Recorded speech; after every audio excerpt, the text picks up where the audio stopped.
from El Paso. As you all probably know, El Paso has been at the epicenter of a lot of trauma over the last several years, with the refugee crisis starting here and then expanding into the August 3rd shooting, racially motivated shooting of Mexicans, and then into the pandemic. So El Paso has really been at the epicenter of a lot of the discussions that are going on nationally about how vulnerable populations are treated and how vulnerable populations' voices are heard. So the census and voting are two of our top priorities for the YWCA in El Paso and several other organizations in our community.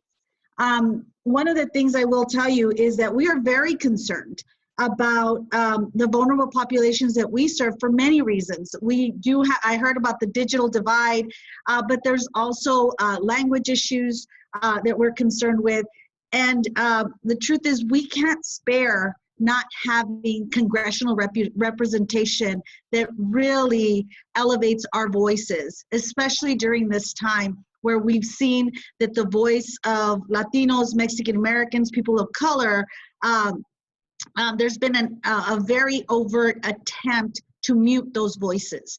And so as a borderland person, a person that's from the border, we are very concerned about an undercount in vulnerable populations. We are extremely concerned about the hard to count populations in our community due to many, many reasons, the primary reason being the lack of trust that is currently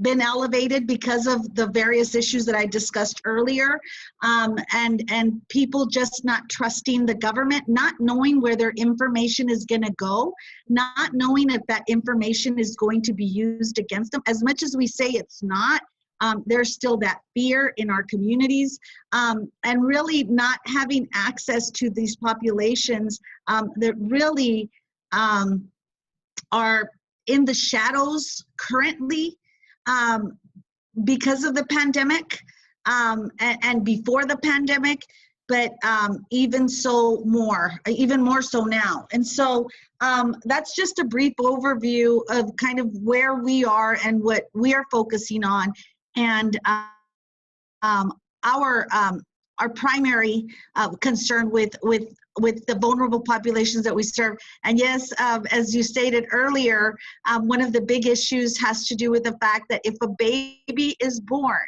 during and is not counted, we will not have resources for that baby until they're 10.